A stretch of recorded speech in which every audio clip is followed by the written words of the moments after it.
আসতে পারি স্যার। এসেই তো পড়েছেন, উপরে উঠি বসেন।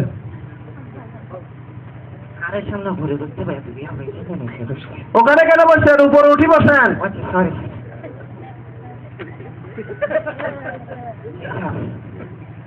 আচ্ছা এভাবে কেন? নিচে নামি বসেন। আচ্ছা স্যার আপনি তো বললেন উপরে উঠি বসতে।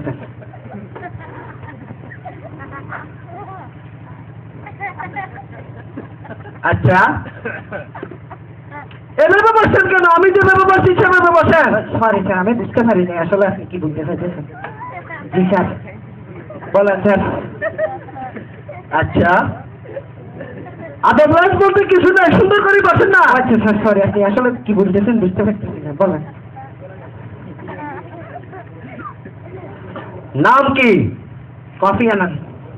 এখানে কফি কোথায় খেয়ে পাবো? আপনি চাকরি সাক্ষাৎকার দিতে আসছেন না কফি খেতে আসছেন? নাম বলেন। Kofi Annan sir. আবারও কফি আনান? কফি কেন আনাবো এখানে? আপনার নাম বলেন সুন্দর করে। কি নাম আপনার? Kofi Annan sir. আবারও কফি আনান? এখানে কি আমাদের বুয়া আছে আপনার জন্য কফি আনবে? নাম বলেন সুন্দর করে। কি নাম আপনার? ও স্যার আপনি নাম জিজ্ঞেস করতেছেন স্যার, আসলে হইলো যে গিয়ে mistake sir, something is very mistake. আমার নাম হইলো যে গিয়ে sir my name is Kofi Annan sir.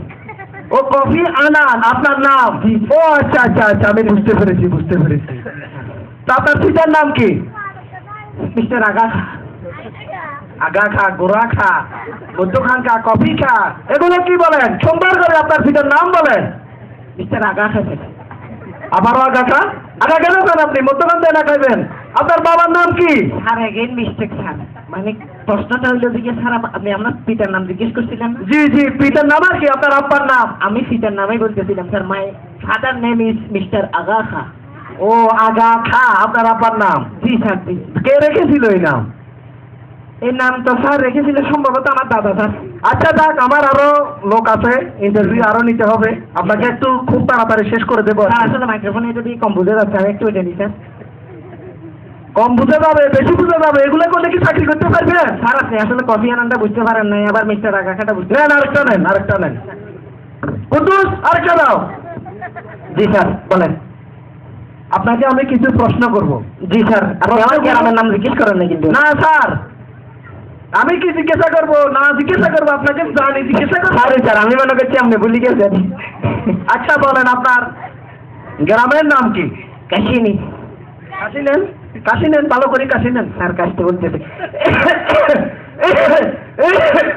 কাশছেন? G sir কাশতি। এবার বলেন আপনি যেখানে থাকেন, আপনার অবস্থান যেখানে, সেই গ্রামের নাম কি? কাশিনি স্যার। আবারও কাশিনি? নেন কাশি নেন। স্যার কাশতে বলতেছে কি জন্য বুঝতেছেন?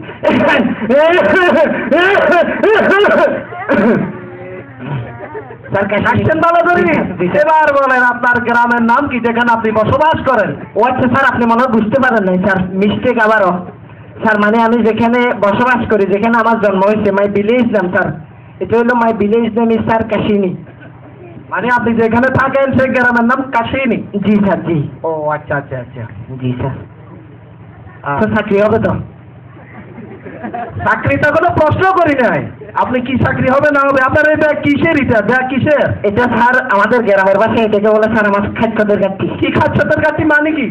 খাদ্যদের গাঠি হলো যে গিয়া স্যার মানে আমি ওই ক্লাস শিশু শ্রেণী আছে না, ক্লাস শিশু শ্রেণী থেকে একেবারে ডিগ্রি পর্যন্ত স্যার মনে করেন আম চুরি, ডাব চুরি, কলা চুরি, নারকেল চুরি, মরিচ চুরি, আলু চুরি, পেঁয়াজ চুরি, যত রকমের সার্টিফিকেট আছে সব certificate original copy, photocopy, 2 copy passport size ছবি সহ এখানে নিয়ে আসছে। এই জন্য স্যার এটাকে আমাদের গ্রামের ভাষায় বলে খাদ্যদের গাঠি। ও আচ্ছা আপনার খাচ্ছতের গাঠি। জি ওই অ্যাটাস্টেড করিয়েছেন নি? এমবিবিএস ডাক্তার মাক্তার আছে না আপনার গ্রেডে? স্যার এমবিবিএস ডাক্তার পাইনি আমি, এই জন্য একজন ওই মেথর কাছ থেকে রিসার্চ করে নিয়ে আসছি। আচ্ছা আচ্ছা ঠিক আছে, আমি কথা না বাড়াই আপনাকে কিছু প্রশ্ন করবো।